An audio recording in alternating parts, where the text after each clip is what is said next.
উদ্বোধনী সঙ্গীতের পর আমরা পরবর্তী অনুষ্ঠানে প্রবেশ করছি।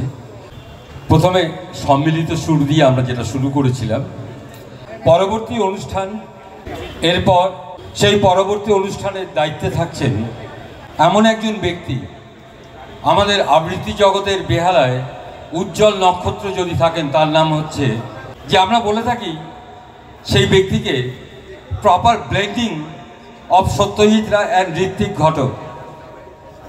তার একটা মানবিক রূপ হচ্ছে অলোক রায় ঘটক। অলোক রায় ঘটকের জন্য একটু হাততালি হয়ে যাক প্রত্যেকের জন্য। এই কারণে তিনি এবার এই মঞ্চ পরিকল্পনা, এই মঞ্চ সাজানো আর এই মঞ্চের সমস্ত উপস্থাপনার দায়িত্বে আসছেন। তার জলদগম্ভীর শব্দ, তার কণ্ঠ আপনাদের মধ্যে এমন একটা উন্মাদনা তৈরি করবে যে এই অনুষ্ঠানটা আরেকটু উন্নত থেকে আরও উন্নততর পর্যায়ে আসবে। শ্রদ্ধেয় অলোকদা, অলোকদা আসুন। অলোক রায় ঘটক, তাকে নিয়ে পরবর্তী অনুষ্ঠানে প্রবেশ করছে। বৈশাখে প্রকৃতির নতুন জন্ম, আমাদের নতুন জন্ম এই বৈশাখে, 25শে বৈশাখে, রবীন্দ্রনাথ ঠাকুরের জন্মদিনে বেহালা সাংগীতিক আয়োজিত এই 5 দিন ব্যাপী রবীন্দ্র জন্মোৎসবের সূচনা পর্বে আমরা দাঁড়িয়ে রয়েছি। আনুষ্ঠানিকভাবে উদ্বোধনী সঙ্গীত নিবেদিত হয়েছে। আজকে আমাদের পরম সৌভাগ্য, এই শুরুর দিনে এমন কিছু বিশিষ্ট মানুষ আমাদের মধ্যে রয়েছেন যাদের আমরা মঞ্চে তো ডাকবই, সম্মাননা জ্ঞাপন করব। আসলে এদের সম্মাননা জ্ঞাপন করে আমরা সম্মানিত হব, সাংগীতিক বেহালা সম্মানিত হবে, কারণ তারা সর্বত্র সম্মানিত।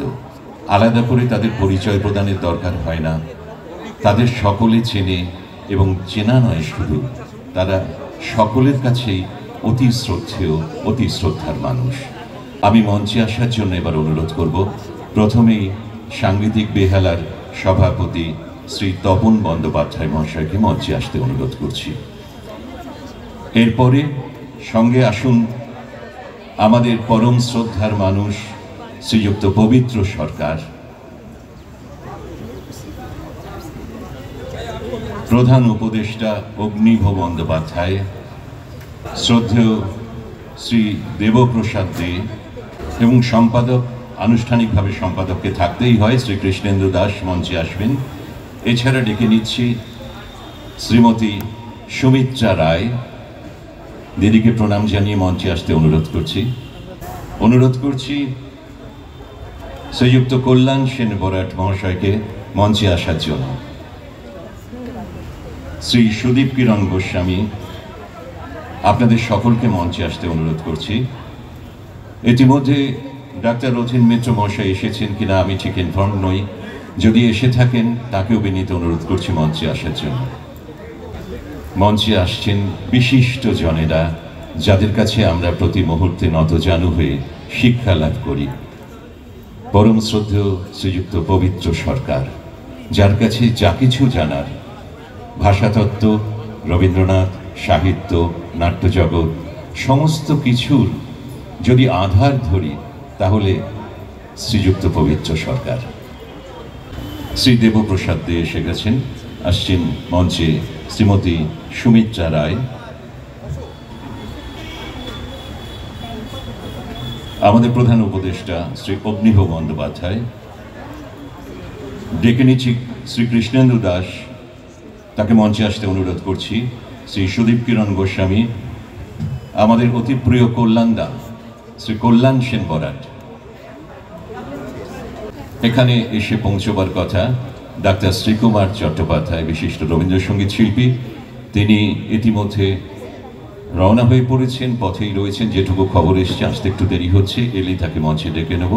এবং ডাক্তার রথীন মিত্র, তাকেও মঞ্চে আসতে অনুরোধ করব, এসে পৌঁছলেই। তার আগে আমাদের অনুষ্ঠান শুরু করে দেবো আমরা।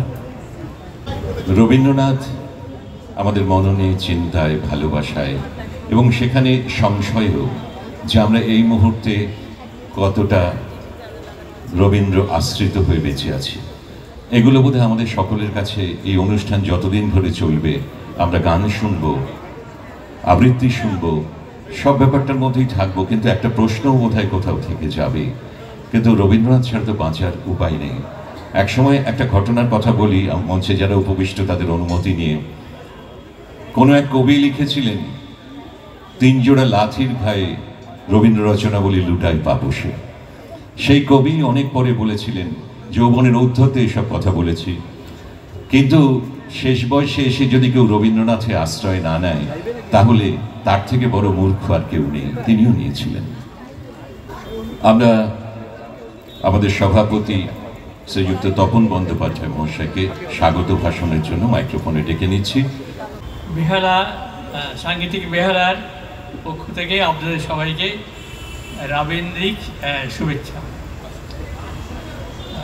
এই প্রতিষ্ঠান খুব বেশি দিন হয়নি, কিন্তু এই সময়কালে এমন কিছু কিছু পরিকল্পনা এবং রূপায়িত করেছে, বাংলার অনেক দূর পর্যন্ত কিন্তু সেই খ্যাতি পৌঁছে গেছে। বেলা সাংগীতিক বেলা কী করে তার বলার আগে আমি একটু উপক্রমণিকা করে দিই। গত আগস্টে আমি ভোপালে গেছিলাম সাহিত্য একাডেমির আমন্ত্রণে।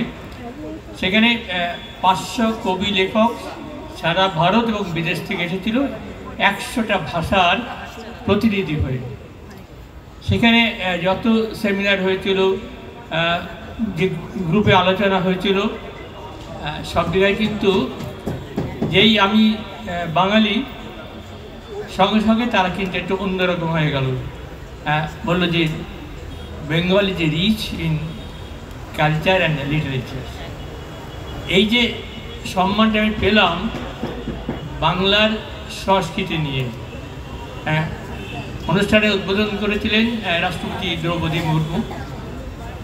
অডিটোরিয়ামে আমার পাশেই বসেছিল একটি তরুণী, সে ভোপালেরই মেয়ে, আইএস পরীক্ষার জন্য প্রস্তুতি নিচ্ছে। সে আমার নাম শুনে বললো, আপনি কলকাতায় থাকেন? আমার খুব কলকাতায় যেতে ইচ্ছে করে, শুধু সাহিত্য সংস্কৃতির টানে। গত মার্চে দিল্লি গেছিলাম সাহিত্য একাডেমির আরেকটা অনুষ্ঠানে।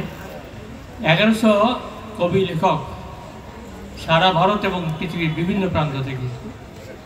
সেখানেও যেখানে গেছি আমি কিন্তু এই আমাকে সম্মান পেয়েছি শুধু বাঙালি হওয়ার জন্য, এবং বাঙালি সংস্কৃতি সাহিত্য সেটা সারা ভারতে কিন্তু একটা অন্য সম্মান পায়। আর যখন চারদিকে সংঘর্ষ সংকট, ঠিক সেরকম সময় এই সাংগীতিক বেহালা তারা সিদ্ধান্ত নিয়েছে যে বাঙালির যে ঐতিহ্য, বাঙালির যে সংস্কৃতি, সেটাকে নানাভাবে রূপায়িত করা এবং এখানকার মানুষের কাছে পৌঁছে দেওয়া। এর অনেকগুলো পরপর অনুষ্ঠান হয়েছে। আজকের অনুষ্ঠানে খুব বড় অনুষ্ঠান, এবং সেটি রবীন্দ্রনাথকে নিয়ে। আমরা জানি যে রবীন্দ্রনাথ আমাদের পরিচয়, আমাদের জাতিসত্তা, আমাদের বাঙালিয়ানা কি রবীন্দ্রনাথ একটা তারে বেঁধে দিয়ে গেছেন। সেই রবীন্দ্রনাথকে স্মরণ করার জন্য, তাকে নিয়ে থাকার জন্য, তার সুরে, তার কথায়, তার অনুরণনে আমরা আলোকিত হওয়ার জন্য এই 5 দিনের অনুষ্ঠান। আমাদের মঞ্চে দেখছেন যে বিশিষ্ট মানুষজন এসছেন। সাংগীতিক বেহালা বিশিষ্ট মানুষদের নানাভাবে সম্বর্ধিত করছে, যারা সাহিত্য নিয়ে থাকেন, সংস্কৃতি নিয়ে থাকেন, তাদের নানাভাবে সম্বর্ধনাও দেয়। অর্থাৎ আমাদের ঐতিহ্যকে ধরে রাখার জন্যে এই সাংগীতিক বেহালা। আপনারা 5 দিন আসুন, আমাদের সঙ্গে থাকুন এবং এই অনুষ্ঠানকে সার্থক করুন। ধন্যবাদ।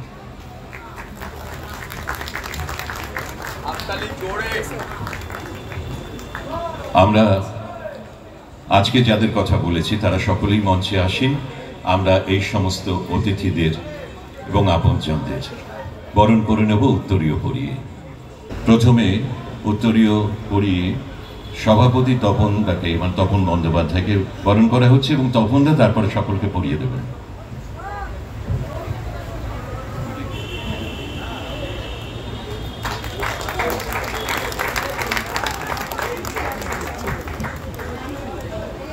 এবার আমরা উত্তরীয় পরিয়ে বরণ করে নেব শ্রীযুক্ত পবিত্র সরকার মহাশয়কে।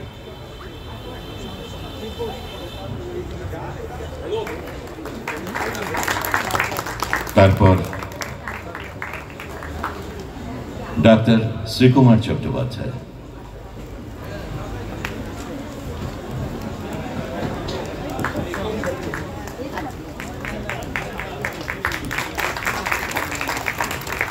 শ্রীমতী সুমিত্রা রায়,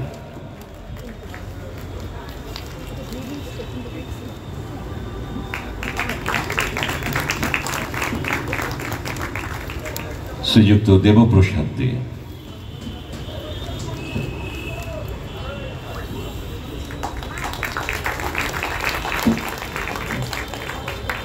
শ্রীযুক্ত কল্যাণ সেন বরাট,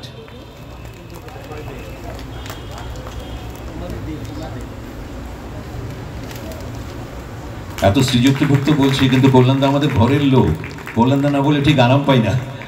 এবার যেমন করে আমরা বলবো, একবার বলবো আমাদের প্রধান উপদেষ্টা অগ্নিভ বন্দ্যোপাধ্যায়, তিনিও একেবারে ঘরের মানুষ, তাই সবসময় ওরকম ওইভাবে বলতে একটু অসুবিধে লাগে।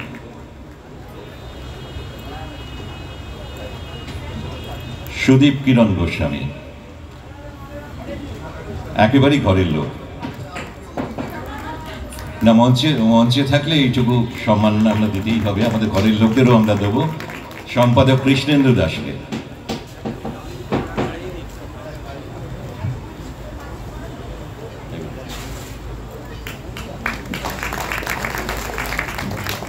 এবারে এই 5 দিন ব্যাপী উৎসবের আনুষ্ঠানিক উদ্বোধন পর্বে আমরা আসব। উদ্বোধন করবেন আজকের উদ্বোধক সম্মাননীয় শ্রীযুক্ত পবিত্র সরকার, এবং অন্যান্য অতিথিরাও নিশ্চয়ই সঙ্গে এগিয়ে আসবেন। আমাদের সামনে একটি গাছ রয়েছে প্রাণের প্রতীক, সেই গাছে জল সিঞ্চন করে এই পর্বটি সম্পাদিত হবে। আমি অনুরোধ করছি বিনীতভাবে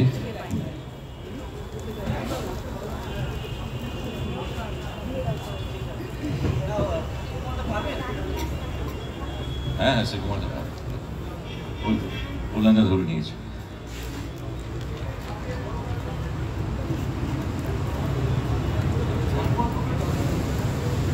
শ্রীযুক্ত পবিত্র সরকার প্রথম জলসিঞ্চন করে আনুষ্ঠানিক উদ্বোধন করলেন। এই পবিত্র মুহূর্তে আপনাদের করতালিতে মুখরিত হয়ে উঠুক, এবং এরপরে আমরা সকলকে একটু অনুরোধ করি, হ্যাঁ সুমিত্রা দি,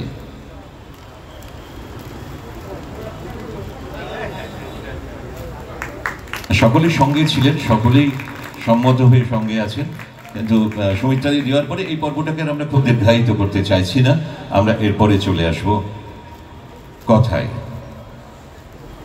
উদ্বোধন পর্বের পরেই উদ্বোধক যিনি আজকেন তার কাছে আমরা যাব, অর্থাৎ আমাদের পরম শ্রদ্ধার শ্রীযুক্ত পবিত্র সরকার। বারবার যার কাছে আমাদের কিছু জানবার জন্য নতজানু হতে হয়, যে কোনো বিষয়ে এই মুহূর্তে এমন পারঙ্গম মানুষ আর কেউ নেই। মানে আমরা বোধহয় পণ্ডিত শব্দটা আজকাল ভুলেই গিয়েছি, ব্যবহার হয় না। যদি সেই পর্যায়ের পাণ্ডিত্যের কথা বলি, ইনি আমাদের লাস্ট অফ দ্য মহিকান্স, পরম শ্রদ্ধার শ্রীযুক্ত পবিত্র সরকার। রবীন্দ্রনাথকে প্রণাম এবং আপনাদের সবাইকে নমস্কার। উদ্বোধক হিসেবে বলার সুযোগটা আগে পেয়েছি, সেটার অপব্যবহার করে ফেলি সেই ভয় হয়। তবু রবীন্দ্রনাথ সম্বন্ধে তো কিছু বলতে হবে, কারণ তাকে নিয়েই আমরা বাঁচি। এই যে আমরা বাঙালিরা বাংলা ভাষায় জন্মে গেলাম রবীন্দ্রনাথের ভাষায়, এটা একটা তো আকস্মিক ঘটনা। জন্মের কথা কেউ বলতে পারে না কে কোন ভাষায় জন্মাবে। আমরা কিছু লোক রবীন্দ্রনাথের ভাষায় জন্মে গেছি। এটা যে কি একটা সাংঘাতিক সৌভাগ্য এবং সুযোগ, সেটা আপনারা নিশ্চয়ই নিজেরাও বোঝেন, অন্যদের কাছে তপনের কাছেও শুনলেন আপনারা, যে এটা যদি না হতো তাহলে কি হতো। তো সেই সুযোগটার মর্যাদা আমরা সবসময় রাখতে পারি কি না সেটা নিয়ে সংশয় জাগে। কিন্তু একটা সমাজে এইরকম দ্বিধা দ্বন্দ্ব চলে, সমাজের নানা দিকে টানাপোড়েন থাকে, তাতে রবীন্দ্রনাথ থেকে আমরা কখনো কখনো দূরে সরে যেতেও পারি, আবার ফিরেও আসি। কেন আসি, কেন ফিরে আসি? এই একটা লোকের কাছে বারবার কেন ফিরে আসে, এটা নিয়ে আমার লেখা আছে, বলেওছি নানা জায়গায়, অনেকে হয়তো শুনেছেন। কিন্তু আমি আবার এখানে একটু সংক্ষেপে পুনরাবৃত্তি করি। এমন বলছি না, তপনের কথা থেকেই যেমন আপনারা বুঝতে পারলেন যে রবীন্দ্রনাথ শুধু বাংলার বাঙালির, এটা আমি কখনো বলছি না। তপন যেমন বলেছে, আমিও জানি যে পৃথিবীতে এখনো মৃত্যুর 83 বৎসর পরেও এখনো রবীন্দ্রনাথ নানা সংস্কৃতিতে বেঁচে আছে। এটা অতিরঞ্জন নয়, এটা বাঙালি হিসেবে আমি ফুলিয়ে ফাঁপিয়ে বলছি না, এটা হচ্ছে ঘটনা। স্পেন, আর্জেন্টিনা, ব্রাজিল, দক্ষিণ আমেরিকা, যেসব জায়গায় স্প্যানিশ ভাষা বলা হয়, রবীন্দ্রনাথ ঘরে ঘরে এখনও পঠিত হন। আমি সেটা জানি। একদম পেপার ব্যাক হিসেবে রবীন্দ্রনাথের বই স্প্যানিশ ভাষী সারা পৃথিবীতে বিক্রি হয়। রুশ দেশে হন, জাপানে হন, ইংরেজি ভাষী বিশ্বে নানান ধরনের টানাপোড়েন চলে, কিন্তু ইংরেজি ভাষী বিশ্বেও রবীন্দ্রনাথ নিজের অনুবাদের পরেও আবার নতুন করে অনুবাদিত হয়েছেন। উইলিয়াম রাদিচে করেছে, তারপরে জো উইন্টার বলে একজন কবি করেছে। ইংরেজি ভাষী বিশ্বেও রবীন্দ্রনাথ পঠিত হন। তা আমি কেন হন, এই প্রশ্নটা নানান জায়গায় আমার মনে জাগে, অন্যদের কাছে করি। আমি একটা ছোট ফর্মুলার মধ্যে ফেলেছি কেন রবীন্দ্রনাথ আমাদের এত নিজেদের সম্পদ, পৃথিবীর সম্পদ হয়ে উঠেছে। আর কোনো কবি এরকম কিন্তু হননি। গুরুদেব কথাটা তো ধর্মের সঙ্গে জড়িত। গুরুদেব কথাটা একজন মাত্র কবি পেয়েছেন সারা পৃথিবীতে, সেই রবীন্দ্রনাথ, যিনি এটা অর্জন করেছেন। তার কাছে আমরা শোকের সান্ত্বনার জন্যে যাই, আবার আনন্দে আমরা সঙ্গী হিসেবে তাকে চাই। তিনি আনন্দের অফুরন্ত উৎস, তার কাছ থেকে আনন্দ পাই, সান্ত্বনা পাই। তো আমি ফর্মুলাটা ছোট করে আপনাদের বলি। একটা হচ্ছে কীভাবে বাঁচতে হবে, এইটা রবীন্দ্রনাথ আমাদের বলে দেন সমস্ত রচনা। এবং সেই সঙ্গে সঙ্গে একটু ভয়ঙ্কর শোনালেও আমি বলি কিভাবে মরতে হবে, সে কথাটাও রবীন্দ্রনাথ আমাদের বলে দেন। বাঁচা এবং মরা জীবনের যে দুটো সত্য, মরাটা তো ভয়ঙ্কর সত্য, বাঁচাটা চাইতো জন্মাবো কিনা এটা অনিশ্চিত, কিন্তু মৃত্যুটা হবে জন্মালে এটা নিশ্চিত। কাজেই জীবন এবং মৃত্যু দুটো সীমান্তকে ধরে সমগ্র যে জীবন, সেই জীবনের কবি হয়ে উঠেছেন আমার মতে, আমার সীমাবদ্ধ মতে রবীন্দ্রনাথ। কিভাবে? এক হচ্ছে বলছেন যে বাঁচবে ভালোবাসায়, প্রেমে। পৃথিবীতে গ্রহ জগতে যেমন মাধ্যাকর্ষণ আছে, বিশ্ব পরিচয় এ কথাটা বলেন তিনি, মাধ্যাকর্ষণ আছে, সব কিছুকে টানে। সেই টানের মধ্যে সে আকর্ষণের মতো প্রেমে বাঁচবে। কিসের সঙ্গে প্রেমে, ভালোবাসা কিসের সঙ্গে? একটা গান আছে না, আকাশে দুই হাতে প্রেম বিলায় ওকে, সে সুধা ছড়িয়ে গেল লোকে লোকে। গাছেরা ভরে নিল সবুজ পাতায়, ধরণী ধরে নিল আপন মাথায়, ফুলেরা সকল গায়ে নিল মেখে, পাখিরা পাখায় পাখায় নিল একে। প্রেম বিলাচ্ছে, সমস্ত অস্তিত্বের মধ্যে এই প্রেমের মন্ত্রটা আছে। আমরা সবাই তা থেকে আমরা গ্রহণ করি। ফলে একটি শিশু যখন জন্মায় তখন সে প্রেমের বন্ধনে তার মা, বাবা, পরিবেশ সকলের সঙ্গে যুক্ত হয়। রবীন্দ্রনাথ পঞ্চভূতে এক জায়গায় বলেছেন যে একটি ছেলে জন্মে মাকে পৃথিবীর সকল শিশুর মা করে দেয়, পৃথিবীর সমস্ত শিশুর মা হয়ে যায় যে মায়ের একটি সন্তান জন্মায়। তো এইরকম করে করে শিশুটি তার বন্ধন পেল তার মায়ের সঙ্গে, বাবার সঙ্গে। তারপর আস্তে আস্তে সে বড় হবে, তার অন্যান্য মানুষ, ভাই বোন, ওই গানটা আছে যে পাই জননীর অযাচিত স্নেহ, কেমন ওই গানটার মধ্যে যে আহা বেহাগে গানটা ভুলে যাচ্ছে, প্রথম লাইনটা ভুলে যাচ্ছে, কেন জাগে না জাগে না অবশ্য পড়া, এই গানটার মধ্যে পাই ভাই বোনে মিলে সুমধুর কেহ, পাই জননীর অযাচিত স্নেহ। অযাচিত, এই মানুষ হয়ে না জন্মালে এই স্নেহটা আমরা পেতাম। এই স্নেহ ভাই বোনে মিলে যে গৃহ, তা থেকে প্রতিবেশ, পরিবার থেকে প্রতিবেশ, সমাজ, সমাজ থেকে দেশের মানুষ, দেশের মানুষ থেকে পৃথিবীর মানুষ। এই মানুষের কোনো জাত নেই, কোনো বর্ণ নেই, কোনো শ্রেণী নেই, কোনো ভাষা নেই, সংস্কৃতি নেই, শুধু মানুষ। পরিচয়হীন অম্লান মানুষ। রবীন্দ্রনাথ রিলিজিয়ন অফ ম্যানে যাকে বলেন দি এসেনশিয়াল ম্যান, একেবারে মানব নিষ্কর্ষ, মানব সপ্তম কথাটা বলেন রবীন্দ্রনাথ। এই মানুষকে ভালোবাসা, ভালোবাসা, এবং রবীন্দ্রনাথের সমস্ত ওই ন্যাশনালিজম প্রবন্ধই বলুন, সমস্ত কিছুতে যখন চীনের ওপর জাপান আক্রমণ করে তখন রবীন্দ্রনাথ ধিক্কার দিয়ে ওঠেন।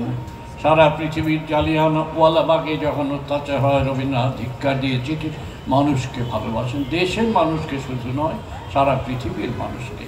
এই নিজের পরিবার থেকে, আত্মজন থেকে আস্তে আস্তে সারা পৃথিবী।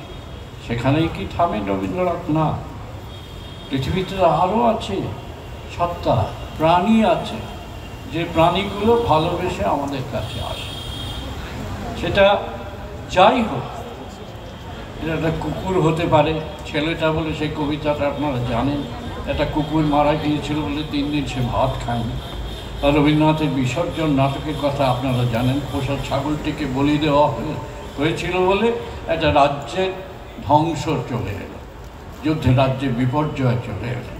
এই ভালোবাসার বন্ধনে মানুষ মানুষের বাইরে যায়, অন্য প্রাণীকেও ভালোবাসে, অন্য প্রাণীকে ভালোবেসে বাঁচে, মানুষকে ভালোবেসে বাঁচে।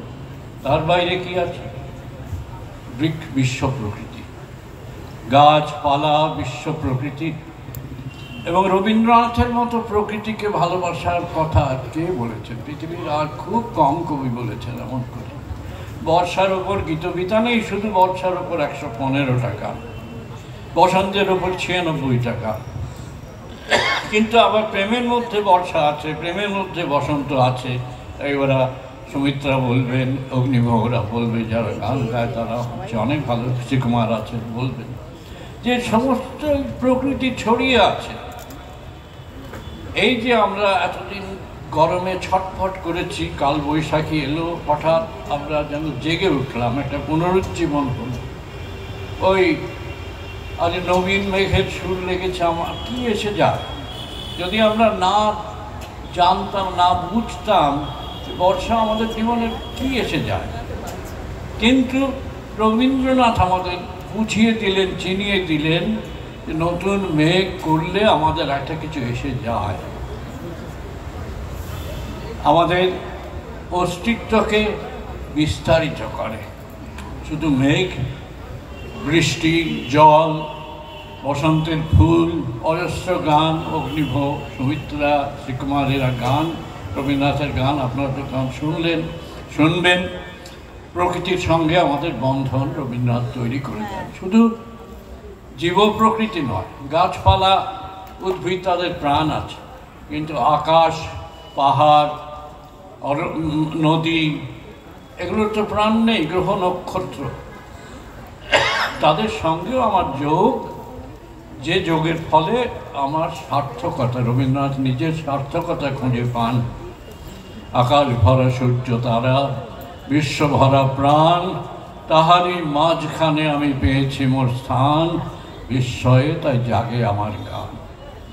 এই বিস্ময় সমস্ত মানুষের হয়ে তার বিস্ময়, এই বিস্ময়ে সমস্ত মানুষের আনন্দের হয়ে তিনি আমাদের জানিয়ে দেন, সমস্ত মানুষের উপলব্ধি তিনি বিস্তার করে দেন। এইভাবে একটা অস্তিত্বের কথা রবীন্দ্রনাথ ভাবেন, আমাদের জন্যে যেন সেই অস্তিত্বের একটা ছক করে দেন। ভালোবাসবো মানুষকে, প্রাণীকে, প্রকৃতিকে, বিশ্ব জগৎকে, এইভাবে আমার মনুষ্যত্বকে আমি সার্থক করব, একা বাঁচব না। ওই যে গানটা, আপন হতে বাহির হয়ে বাইরে দাঁড়া, বুকের মাঝে বিশ্বজনের পাবি সারা, এই এই এই কথাটা রবীন্দ্রনাথ বারবার বলেন। যে তপন বলছিলেন যে ইগো থেকে, নিজের থেকে বাইরে বেরো। মৃত্যুর কথাটা সহজ করে বুঝেছি। যে একটা গল্প বলি, আমি লিখে হচ্ছে, এটা নিয়ে অনেকে হয়তো পড়েছে, যে আমি যখন বিদেশে পড়াশোনা করি, অগ্নিভরা এরা জানে, আমি বলেছি ওদের এতে, এক ভদ্রমহিলা ইহুদি ডাক্তার, আমেরিকান, তিনি শিকাগো হসপিটালে মনোবিজ্ঞানী, তিনি মৃত্যু নিয়ে গবেষণা করেছিলেন। কীরকম গবেষণা? যে মৃত্যু পথযাত্রী যে সমস্ত রোগী যারা বাঁচবে না, তাদের নিয়ে গবেষণা আছে। 20 বছরের মেয়ে থেকে 81 বছরের বৃদ্ধ পর্যন্ত 400 রোগীকে নিয়ে দেখছেন যে ডাক্তার যখন প্রথম বলল তখন কি প্রতিক্রিয়া হয়, তারপরে কি প্রতিক্রিয়া হয়, তারপরে কিভাবে বদলায়। প্রথমে বলেন যে অবিশ্বাস, আমি বিশ্বাস করি না। ডাক্তারবাবু আপনি ভুল করেছেন, আপনি আরেকবার দেখুন। ডাক্তার যখন পরীক্ষা করে আবার বলেন যে না, তখন অদ্ভুত ধরনের একটা রাগ হয়, ওয়াই মি, আমি কেন, এত লোক থাকতে আমাকে যেতে হবে কেন। তারপর আস্তে আস্তে রাগটা কমে আসে, অদ্ভুত ধরনের একটা মনোভঙ্গ, ডিপ্রেশন হয়, তারপর আস্তে আস্তে আত্মসমর্পণ হয়। এইরকম করে একটা ধারাবাহিক মনের প্রতিক্রিয়া নিয়ে একটা বই লিখেছেন, যেটা আমি 1972 সালে শিকাগো বিশ্ববিদ্যালয়ে থাকতে বইটা আমার হাতে পড়েছিল। আমেরিকায় বেরিয়েছে বই, মৃত্যু সম্বন্ধে লিখেছেন হাসপাতালের ডাক্তার, 13টা অধ্যায়ে, এবং বইয়ের প্রথমে শুধু একজন কবির উদ্ধৃতি ইংরেজিতে, কার? রবীন্দ্রনাথ ঠাকুরের। আমি খুব অবাক হয়ে গেলাম, রবীন্দ্রনাথ ঠাকুরের এই আমেরিকান ডাক্তার, সুইজারল্যান্ডের ইহুদি ছিল, আমেরিকায় চলে এসছেন, আমেরিকান ডাক্তার, তিনি হঠাৎ মৃত্যু সম্বন্ধে এই বইয়ে রবীন্দ্রনাথের উদ্ধৃতি কেন দিলেন? একমাত্র রবীন্দ্রনাথের। আর এটা মনে রাখবেন, একজনকে যখন নির্বাচন করে কেউ, অন্যজনদের প্রত্যাখ্যান করে, মানে তিনি ধরেই নিলেন যে আমেরিকা, ইউরোপে আর কেউ নেই মৃত্যু সম্বন্ধে বলবার মতো, কোনো দার্শনিক কবি নেই। তিনি ধরেই নিলেন সমস্ত পৃথিবীতে আর কেউ নেই মৃত্যু সম্বন্ধে বলবার মতো। এই গবেষণা পরে আমি যখন মিনেসোটা বিশ্ববিদ্যালয়ে পড়াই, 2 বছর পড়াচ্ছিলাম, তখন তিনি এলেন একবার বলতে, এই এলিজাবেথ কুবলার রস। তাকে আমি জিজ্ঞেস করলাম, কেন তুমি, আমরা একসঙ্গে লাঞ্চ খাচ্ছিলাম, কেন তুমি রবীন্দ্রনাথকে শুধু ব্যবহার করবে? উনি বললেন, মাই মোস্ট ফেভারিট পোয়েট। এবার স্টার্টে তো ব্যাখ্যা হয় না, একটা গোল গোল কথা। একে কেন বললেন? তখন বললেন যে 1942 সালে ভারতে আমার যুদ্ধের ভলান্টিয়ার হয়ে যাওয়ার কথা ছিল, আমি যেতে পারিনি, কিন্তু ভারত সম্বন্ধে আমি পড়াশোনা শুরু করি। তখন আমি রবীন্দ্রনাথ পড়ে আমার মনে হয়েছিল 1942 সালে আমি যদি কখনো মৃত্যু সম্বন্ধে গবেষণা করি, বই লিখি, তাহলে এই কবির কবিতা আমি ব্যবহার করব। এবং সেটা আমি করেছি 1969 সালে। যেমন 27 বছর পরে 1969 সালে তার গবেষণার বই বেরোলো, রবীন্দ্রনাথকে ব্যবহার করলেন এবং বললেন যে দেখো, আমি মনে করি মৃত্যু সম্বন্ধে এত গভীর উপলব্ধির কথা আর কেউ বলেনি, এবং আর যে লোক মৃত্যু সম্বন্ধে এমন গভীর কথা বলে সে জীবন সম্বন্ধে তার আর কিছু বোঝবার বাকি নেই। তারপর ঠাট্টা করে বললেন, তোমাকে আমি হিংসে করি, তুমি বাংলায় রবীন্দ্রনাথ পড়তে পারো। আরেকটা গল্প আপনাদের জানা হয়ে গেছে, এর মধ্যে জানা অনেকের। এটাও ওই 1942 সালের পোল্যান্ডের গল্প, পোল্যান্ডের ওয়ারশর গল্প। আপনারা জানেন সেটা, যে জার্মান সৈন্য পোল্যান্ড দখল করেছে, ইহুদিদের মেরে ফেলছে, রাস্তাঘাটে মৃতদেহ পড়ে থাকছে। ডক্টর কটচাক বলে একজন পোলিশ ডাক্তার ইহুদি, তিনি একটা অনাথ আশ্রম চালাতেন। বহুরূপী এটা নিয়ে নাটক করেছে, আপনারা জানেন। এই অনাথ আশ্রমে 200 ইহুদি ছেলে মেয়ে পড়াশোনা করে, খবরের কাগজ বার করে, রেডিও চালায়, এই সমস্ত করে।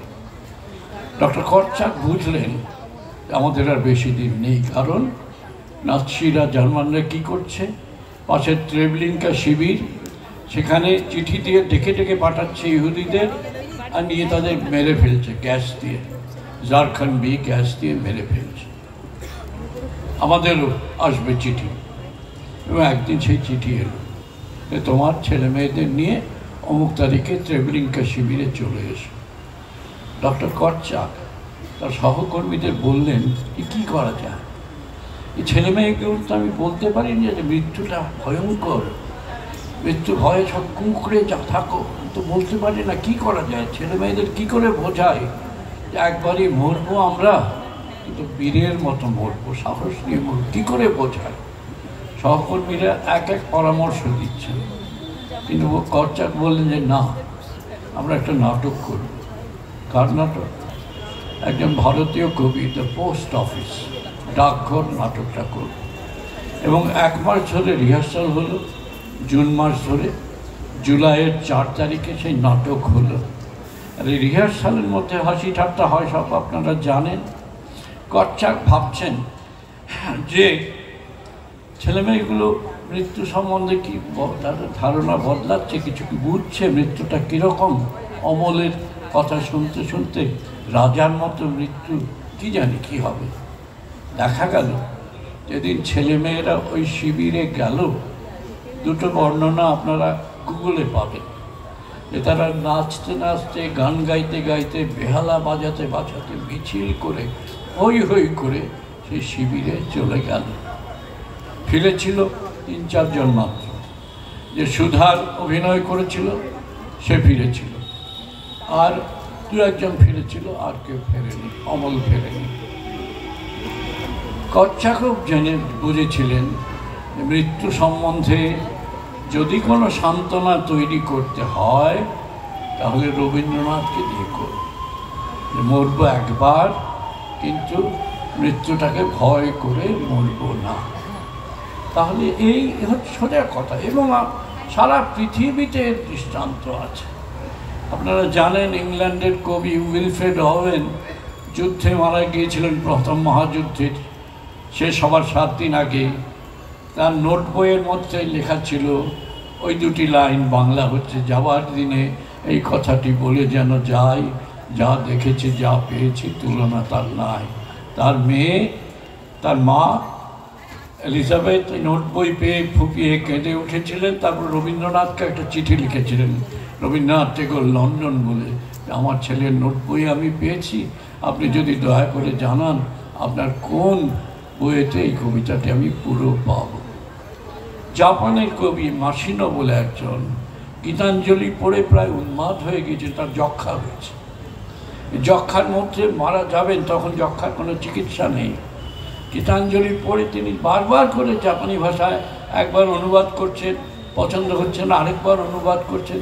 এরকম অজস্র গল্প ছড়িয়ে আছে সারা পৃথিবীতে। এই হচ্ছেন রবীন্দ্রনাথ, যিনি আমাদের বাঁচতে শেখান, একভাবে মরতেও শেখান। তারই কথা আমি নানা জায়গায় একইভাবে বলি, একই গল্প আপনাদের কাছে বললাম। আপনারা সবাই ভালো থাকুন, নমস্কার। জীবনকে রবীন্দ্রনাথের মতো করে ভাবুন, মৃত্যুকেও রবীন্দ্রনাথের মতো করেই ভাবুন। শ্রীযুক্ত পবিত্র সরকারের প্রতিটি কথায় তার কাছে আমাদের ঋণ রয়ে গেল। আমরা এবার একটু আমাদের প্রধান উপদেষ্টা অগ্নিভূ বন্দ্যোপাধ্যায়ের কাছে কিছু কথা শুনব।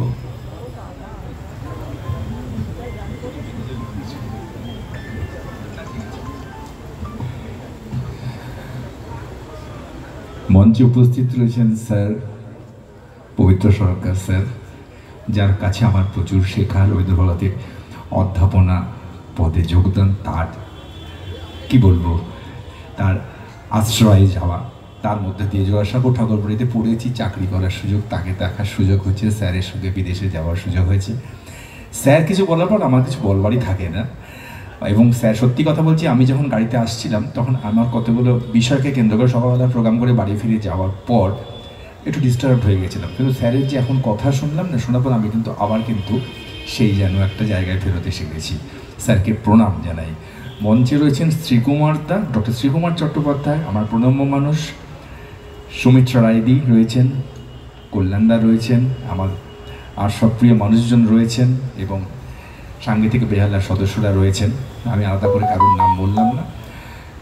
সাংগীতিক বেহালার এই যে উপদেষ্টা পদে আমার আসবার সুযোগ, সেটা একটা সূত্র ধরে, পারিবারিক সূত্র ধরে আমার কাকা অভিজিৎ বন্দ্যোপাধ্যায় সাংগীতিক বেহালার সঙ্গে যুক্ত ছিলেন।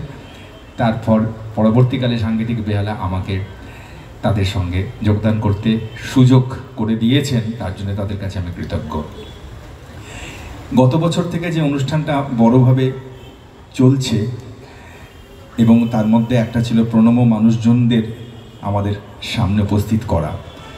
শুধু স্যারের কথা শুনলাম, যদি সুমিত্রাদির কথা শুনি, আপনাদের সুমিত্রাদির কথা সম্বন্ধে বলতে গেলে নিশ্চয়ই মনে আছে যে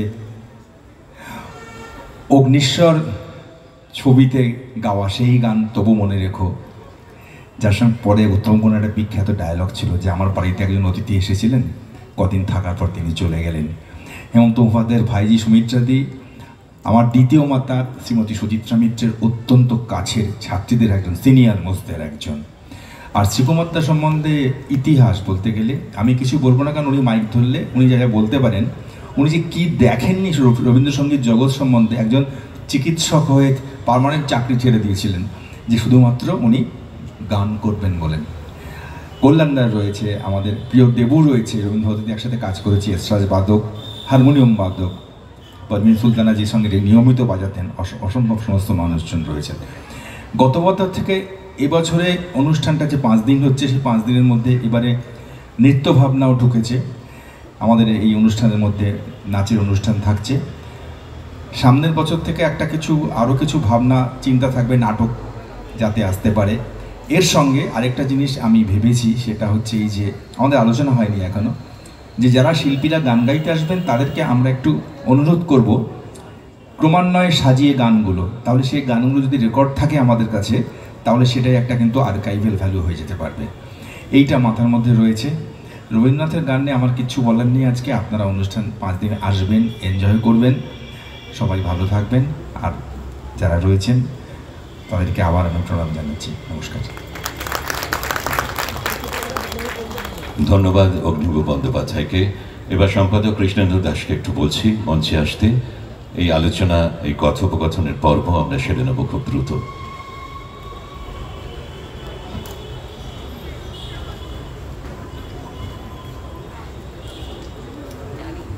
শ্রদ্ধেয় মঞ্চে আমার অনেক শিক্ষক মশাইরা উপস্থিত আছেন এবং গুণী ব্যক্তিরা উপস্থিত আছেন আপনারা আমাদের সামনে যারা আছেন, তাদের সকলকেই আমার সংগঠনের পক্ষ থেকে প্রণাম, ভালোবাসা, নমস্কার জানাচ্ছি। শুধু একটা কথা বলতে পারি যে আমরা রবীন্দ্র জন্ম উৎসব যখন করি, জন্ম উৎসব মানে একদিন নয়, 2 দিন, 3 দিন, 4 দিন, 5 দিন ধরে করি। আমরা ভালো করলাম কি খারাপ করলাম এই বিতর্কে আমরা যাই না। আমরা যাই আমরা কি শিখলাম। আমরা অনুষ্ঠান করি শেখার জন্য, বিনোদনের জন্য নয়। অর্থাৎ আমাদের এই চিন্তা ভাবনাটা সংগঠনের প্রারম্ভিকভাবেই রয়েছে, যেখানটায় আমাদের তপন বন্দ্যোপাধ্যায় স্যার বলেছেন ঐতিহ্যনিষ্ঠ আধুনিকতার ছোঁয়ায় সংস্কৃতির চর্চা, এটা আমরা আমাদের সংগঠনের মূল কথা। আরেকটা বিষয় হচ্ছে সংস্কৃতি মানে গান, সংস্কৃতি মানে কবিতা, গান, গল্প, তাই না। এই সমস্ত কিছুর প্রভাব হচ্ছে মনন। আমরা মনন গড়ার কাজ করতে চাই, আমরা চিন্তন গড়ার কাজ করতে চাই, আমরা সমাজ গড়ার কাজ করতে চাই। ধন্যবাদ আপনাদের সকলকে। আজকে প্রথম থেকেই আমরা যাদের এখানে এনেছি প্রণাম জানাবো বলে, সেই সব মানুষদের সম্মাননা জ্ঞাপন পর্ব এবার আমরা শুরু করব। আমি আমাদের যারা মঞ্চের সহযোগী তাদের মঞ্চের কাছাকাছি চলে আসতে অনুরোধ করছি।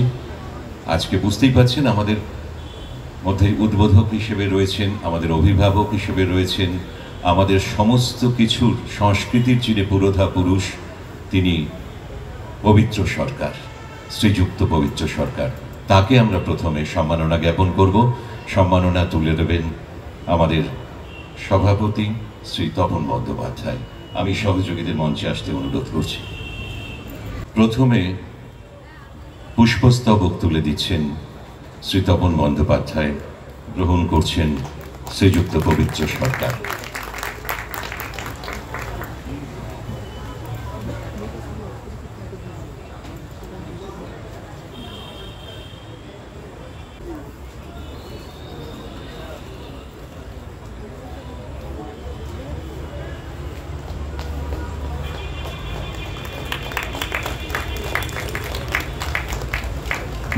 কল্যাণদা, তোমার কথা কিন্তু আমরা পরে শুনবো তোমার অনুষ্ঠানের আগে। পুষ্পস্তবক তুলে দেওয়া হচ্ছে ডাক্তার শ্রীকুমার চট্টোপাধ্যায়ের হাতে।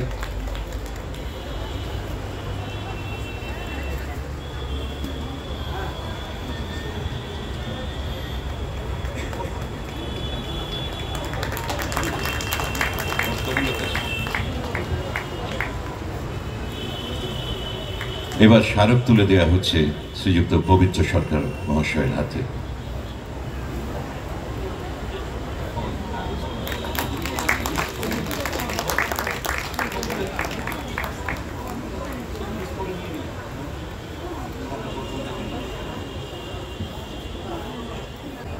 এবার ফল তুলে দেওয়া হচ্ছে।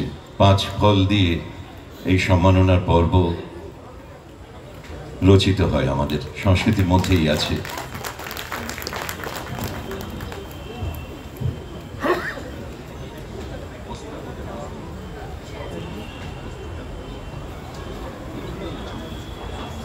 এরপরে মানপত্র দেওয়া হবে। মানপত্র সুদীপ কিরণ গোস্বামী পাঠ করে শোনাবেন, তারপর আমরা তুলে দেব স্যারের হাতে। সম্মাননা জ্ঞাপন। শ্রীযুক্ত পবিত্র সরকার শিক্ষাবিদ, দীর্ঘকাল ধরে শিক্ষা ও সংস্কৃতির প্রসারে বাংলার মায়া ভরা পথ আপনি হেঁটে চলেছেন। বাংলা ভাষার চর্চা ও প্রসারে আপনার নিরলস পরিশ্রম বাঙালিকে মুগ্ধ করেছে। ঔপনিবেশিকতার হাতে যে বাংলা গদ্যের জন্ম হয়েছিল, রবীন্দ্রনাথ তাকে করেছিলেন মুক্ত। তার যোগ্য উত্তরসূরি হিসেবে বাংলা গদ্যকে আপনি এগিয়ে দিয়েছেন অনেকটা পথ। হাসতে হাসতে বানান শিখিয়ে বাঙালিকে নির্ভুলে নির্ভয়ে বাংলা লিখিয়েছেন। বাঙালিকে দিয়েছেন বাংলা লেখার সহজ পাঠ। বাংলা বানান নিয়ে বাঙালির ভয় ভাঙ্গিয়ে আপনি নিজেকে নিয়ে গেছেন এক অসামান্য উচ্চতায়। আপনার হাত ধরেই বাঙালির নতুন করে পরিচয় ঘটেছে লিমেরিকের এক আশ্চর্য জগতের সাথে। নাটকের মঞ্চেও ছিল আপনার তৃপ্ত পদক্ষেপ। রবীন্দ্রনাথের গানের অভিকরণের নানা পাঠ, তার ভাষ্য ও রূপ, রবীন্দ্রনাথের সঙ্গীত ভাবনা, রবীন্দ্রসঙ্গীতে উচ্চারণ, রবীন্দ্রসঙ্গীতের দ্বন্দ্ব বিরোধ নিয়ে আপনি আমাদের দাঁড় করান গানের ঝর্ণাতলায়। দীর্ঘ সংস্কৃতি চর্চার সুখময় দিনগুলি একে একে পার করে আপনি নিজেকে প্রতিষ্ঠা করেছেন এক বিরল ব্যক্তিত্ব হিসেবে। বাঙালিকে দিয়েছেন বনস্পতির ছায়া। নিভৃত সাধনায় গলায় নিয়েছেন রবীন্দ্রনাথের গান। রবীন্দ্র জন্মোৎসব 2024 শুরুর এই সন্ধ্যায় আপনাকে সংবর্ধিত করতে পেরে বরিশা সাংগীতিক বেহালা গর্বিত। আপনার এই সাংস্কৃতিক পরিক্রমণ চলতে থাকুক। বাংলা ও বাঙালির সংস্কৃতিকে এগিয়ে নিয়ে যেতে মেতে উঠুন সৃষ্টির আনন্দে। অল্প পুঁজির এই জীবন সহজ কঠিন দ্বন্দ্বে ছন্দে কেটে যাবে, এই কামনায় এই প্রশস্তিপত্র আপনাকে প্রদান করা হচ্ছে। বরিশা সাংগীতিক বেহালা, 8 মে 2024।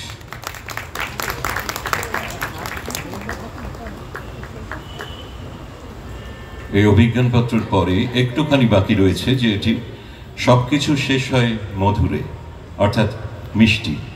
মধুরে ন সমাপয়িত হবে। আমি অনুরোধ করছি মিষ্টি নিয়ে আসবার জন্য। তপন দাকে বলবো আরেকবার উঠিয়ে সে একটু তুলে দেওয়ার জন্য।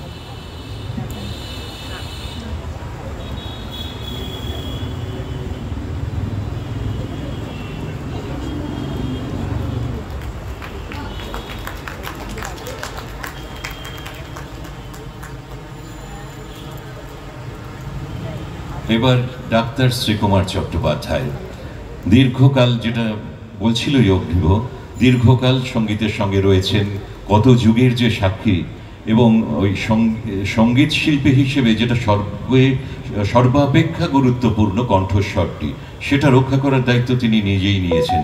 তিনি নাক কান গলার ডাক্তার। তা শ্রীকুমার দা খুব বন্ধু মানুষ, সব বয়সী সকলের সাথে বন্ধু হয়ে যেতে পারেন। এবার শ্রীকুমার দাকে আমরা আমাদের সম্মাননা প্রদান করব। আমি অগ্নিভ বন্দ্যোপাধ্যায়কে অনুরোধ করছি, একই বিষয়ের মানুষ দুজনে।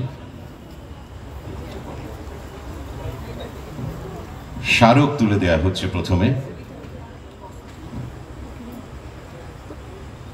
ডাক্তার শ্রীকুমার চট্টোপাধ্যায়ের হাতে তুলে দিচ্ছে অগ্নিভ বন্দ্যোপাধ্যায়, 2 প্রজন্মের 2 প্রখ্যাত শিল্পী রবীন্দ্রনাথের গানের। স্মারকের সঙ্গে বস্ত্র তুলে দেওয়া হতো। এবার হল।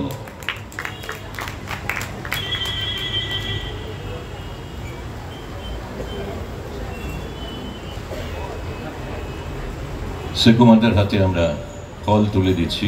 ওই বসে বসে নাও, ওইটাই ফলাফল ভালো হবে তোমার পক্ষে।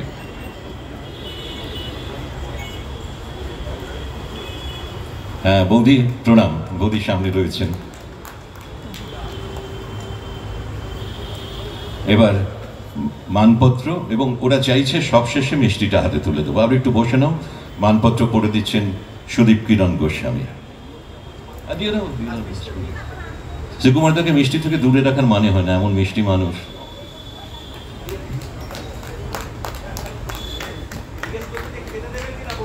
বৌদি অ্যালাউ করবেন মিষ্টি? তাহলে নিয়ে যাবে কি করে?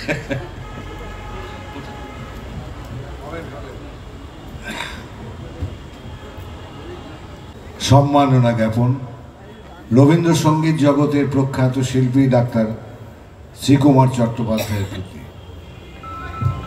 রবীন্দ্র কক্ষপথে এক বর্ণময় সঙ্গীত সত্তার অধিকারী আপনি। সঙ্গীত জীবনের 60 বছর পার করে জনমনে আনন্দ ধ্বনি তুলে চলেছেন আজও। ছাত্রাবস্থায় চিকিৎসা শাস্ত্র অধ্যয়নের পাশাপাশি রবীন্দ্রসঙ্গীত সাগরে ডুব দিয়েছেন। পরপর 3 বার আন্তঃ কলেজ প্রতিযোগিতায় রবীন্দ্রসঙ্গীত বিভাগে প্রথম হয়েছে। তারও আগে প্রবাদ প্রতিম তবলাবাদক হিরু গাঙ্গুলির কাছে প্রথম তবলায় প্রশিক্ষণ, পরে ওস্তাদ সুনীল চক্রবর্তীর কাছে নাড়া বাঁধা। এরপর আরেক কিংবদন্তি শিল্পী সাগির উদ্দিন সাহেবের কাছে শাস্ত্রীয় সঙ্গীতের শিক্ষা লাভ। 1965 সালে হিন্দুস্তান রেকর্ড কোম্পানি থেকে প্রকাশিত হয় প্রথম রবীন্দ্রসঙ্গীতের রেকর্ড আলো আমার আলো। প্রখ্যাত শিল্পী চিন্ময় চট্টোপাধ্যায়ের ট্রেনিংয়ে দেবব্রত বিশ্বাসের তত্ত্বাবধানে দ্বিতীয় রেকর্ড আমার অভিমানের বদলে আজ। তারপর দীর্ঘ সঙ্গীত জীবনের পথ চলা। হেমন্ত মুখোপাধ্যায়ের সঙ্গীত পরিচালনায় সাথী ছবিতে গেয়েছেন মাধবী হঠাৎ কোথা হতে এলো। এই গানটিও অত্যন্ত জনপ্রিয় হয়েছিল। একাধিক্রমে আকাশবাণী, দূরদর্শন, মঞ্চে মঞ্চে সঙ্গীত পরিবেশন ছাড়াও নানা সঙ্গীত শিক্ষা প্রতিষ্ঠানে যুক্ত থেকে অজস্র ছাত্রছাত্রীদের রবীন্দ্রসঙ্গীত প্রশিক্ষণ দানে আজও আপনি অক্লান্ত। আজ রবীন্দ্র জন্মোৎসবের এই আনন্দমুখর সন্ধ্যায় আপনাকে সম্মানিত করতে পেরে আমরা গর্বিত। আপনার সুস্থ ও কর্মময় দীর্ঘ জীবন আমাদের একান্ত কাম্য। বরিশাল সাংগীতিক বেহালা, 8 মে 2024।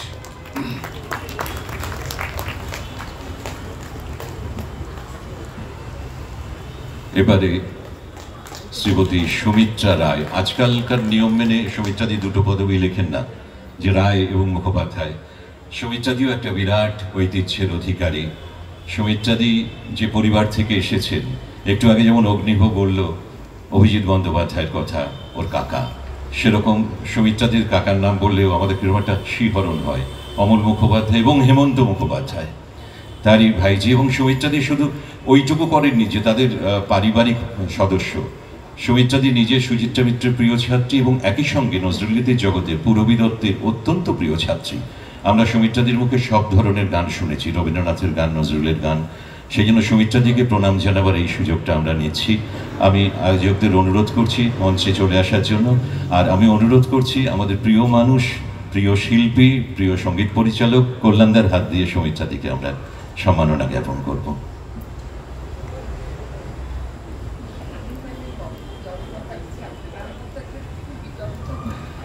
কল্যাণদা প্রথমে স্মারক তুলে দিচ্ছেন।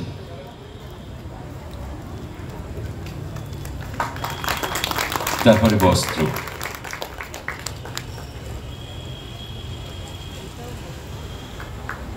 তারপরে ফল,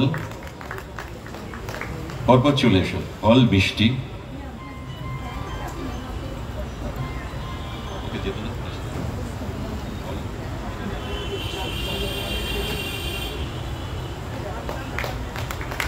শ্রীযুক্ত কল্যাণ সেন বরাট, একটু আনুষ্ঠানিকভাবে বলি, কল্যাণদা না বলে। আর শ্রীমতী সুমিত্রা রায়ের হাতে মিষ্টি তুলে দিলেন। এরপর মানপত্র পাঠ করা হবে। সুদীপ কিরণ গোস্বামী পাঠ করে দিচ্ছেন।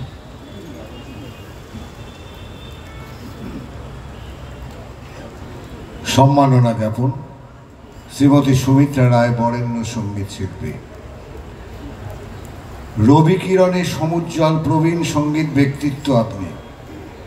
গানে গানে সব বন্ধন ছিন্ন করে এগিয়ে চলেছেন আজও। 80 উত্তীর্ণ বয়সে সেই বিভায় আলোকিত হচ্ছে অগণিত রবীন্দ্র অনুরাগীর হৃদয় মন। বাংলার সঙ্গীত সমাজ আপনার কাছে ঋণী। হেমন্ত মুখোপাধ্যায়ের সুযোগ্য ভাইঝি আপনি মেয়েবেলা থেকেই প্রবলভাবে রবীন্দ্র অনুরাগী। মাত্র 10 বছর বয়সে কিংবদন্তি শিল্পী সুচিত্রা মিত্রের সান্নিধ্য লাভ। জন্মলগ্ন থেকেই রবি তীর্থের সঙ্গে জড়িত। রবীন্দ্রসঙ্গীত ছাড়াও অন্য ধারার গানে ছিলেন দ্বিজেন চৌধুরীর সহযোগী। 1961-তে প্রকাশিত হয় দ্বিজেন চৌধুরীর পরিচালনায় প্রথম রেকর্ড। অল্প বয়স থেকেই মঞ্চে বেতারে আপনার অনায়াস বিচরণ দেশে বিদেশেও। এসবের পাশাপাশি অনেক ছায়াছবিতেও গান গেয়েছে। নেকলেস, সূর্য তপায় গানে কণ্ঠ দিয়েছেন। শেষ রক্ষা ছায়াছবিতে জয় করে তবু ভয় কেন তোর যায় না, বা অগ্নিশ্বর ছবিতে তবু মনে রেখো আজও মনকে আবিষ্ট করে তোলে। শিক্ষকতা করেছেন বিদ্যাভারতী গার্লস হাই স্কুলে। 1968-তে বুলগেরিয়ায় অনুষ্ঠিত যুব সম্মেলনে ভারতবর্ষের প্রতিনিধিত্ব করেছেন।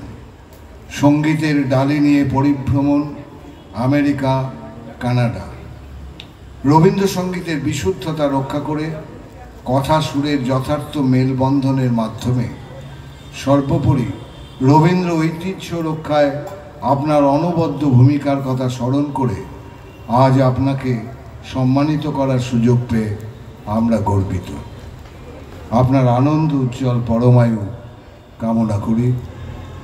আপনাকে প্রণাম। বরিশাল সাংগীতিক বেহালা, 8 মে 2024। এবার শ্রী দেবপ্রসাদ দে, পণ্ডিত বলা যায় তো? পণ্ডিত দেবপ্রসাদ দে। উচ্চাঙ্গ সঙ্গীতের জগতে যার অত্যন্ত পরিচিতি, এস্ট্রাজ এবং হারমোনিয়ামে প্রসিদ্ধ শিল্পী, বহু বহু গুণী বড় বড় শিল্পীর সঙ্গে নিয়মিত সঙ্গত করেছেন এবং করছেন, এখনও নিয়মিত রয়েছেন আকাশবাণীর সঙ্গে, দূরদর্শনের সঙ্গে যুক্ত, সেখানকার গ্রেডেড শিল্পী। আমরা এবার দেবপ্রসাদ দের কাছে, আর এবার শ্রীও বললাম না, পণ্ডিতও বললাম না, তার কাছে পৌঁছচ্ছে। আমি সুদীপ কিরণ গোস্বামীকে অনুরোধ করছি তার হাতে সম্মাননা তুলে দেওয়ার জন্য। প্রথমে স্মারক তুলে দিচ্ছেন সুদীপ কিরণ গোস্বামী।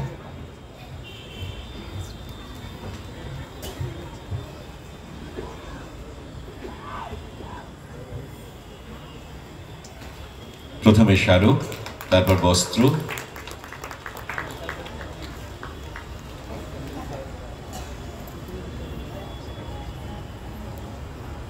তারপর ফল,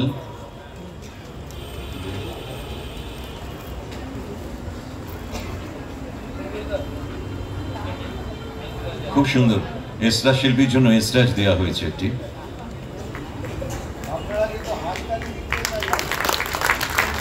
এত বড় বড় শিল্পীরা মঞ্চে। বস্ত্র, তারপর ফল,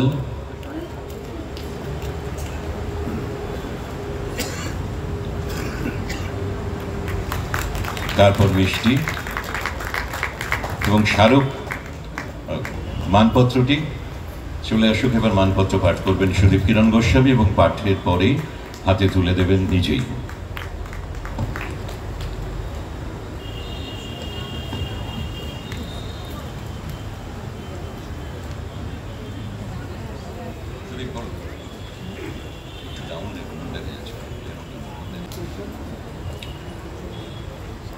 সম্মাননা জ্ঞাপন বাংলা সঙ্গীত জগতের উজ্জ্বল নক্ষত্র, কণ্ঠ যন্ত্রসঙ্গীত শিল্পী দেবপ্রসাদদের উদ্দেশ্যে সারস্বত সম্মান উপলক্ষে অন্তরাগ্র। দীর্ঘ 40 বছরেরও বেশি সময় ধরে সুরের জগতের এক উজ্জ্বল ব্যক্তিত্ব আপনি, আমাদের বেহালারও গর্ব। জন্ম কলকাতায় 1953 25 জানুয়ারি।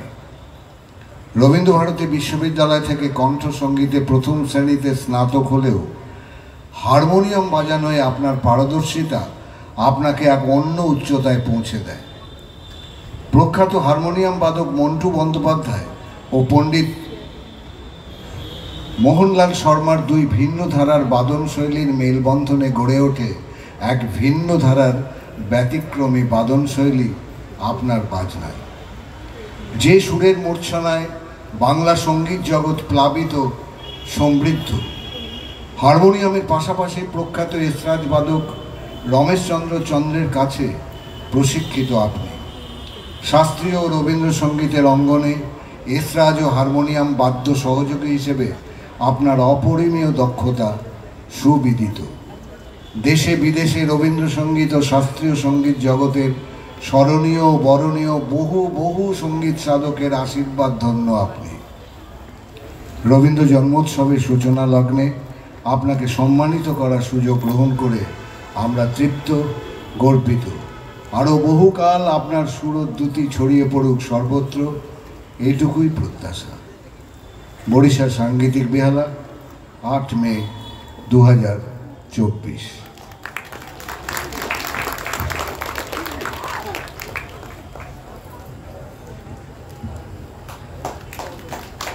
মানপত্র তুলে দেওয়া হলো দেবপ্রসাদের হাতে।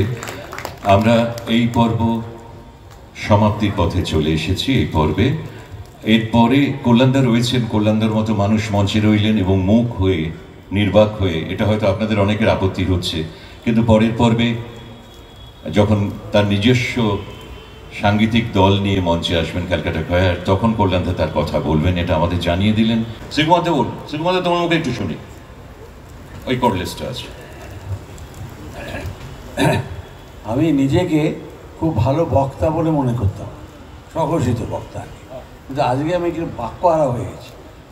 কারণ ওনার পাশে বসেছি, এইটাই আমার বিরাট সম্মান পাওয়া।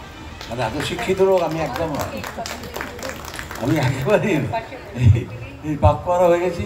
তাই আমরা যে সকালবেলা প্রতিনিয়ত উঠি, আমরা অনেক সময় অভিনয় করে থাকতে হয় ন্যাচারালি সকাল থেকে উঠে, কিন্তু আজকে আমি বোবার পাঠ করতে চাই।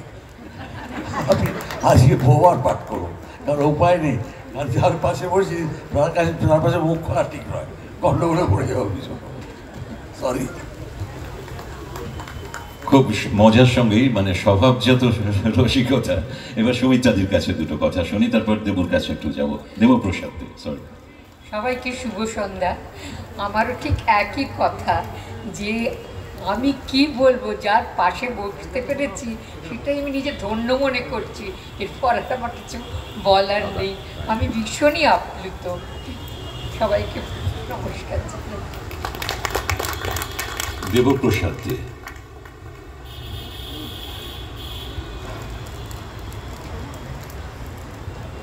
নমস্কার। সাংগীতিক বেহালার সাংস্কৃতিক সংগঠন আমাকে যে এই সম্বর্ধনা অনুষ্ঠানে সুযোগ দিয়েছে, এর জন্য আমি নিজেকে অত্যন্ত গর্বিত বোধ করছি এবং ধন্য মনে করছি। আর আমার পাশে পবিত্র বাবু বসে আছেন, উনি যা বলেছেন আর সকলে যা বললেন, এরপরে আমার কিছু বলার সম্ভব নয়। আমি খুব ভালো কথা বলতে পারিও না। এইটুকু বলেই আমি শেষ করছি। মঞ্চে এখনো রয়েছেন আমাদের সভাপতি তপনবাবু, কার্যকরী সভাপতি সুদীপ কিরণ গোস্বামী, আমাদের সকলের মাস্টারমশাই শ্রীযুক্ত পবিত্র সরকার, শ্রীকুমার দা, সুমিত্রাদি, অগ্নিভ, দেবপ্রসাদ দে। আমরা এই পর্ব মঞ্চে আসীন সমস্ত মানুষের অনুমতি প্রার্থনা করে এখানে শেষ করছি। আমাদের এই পর্বটি এখানেই শেষ হলো। আমরা তারপর ফিরে আসবো আজকের আরেক পর্বের অনুষ্ঠানে।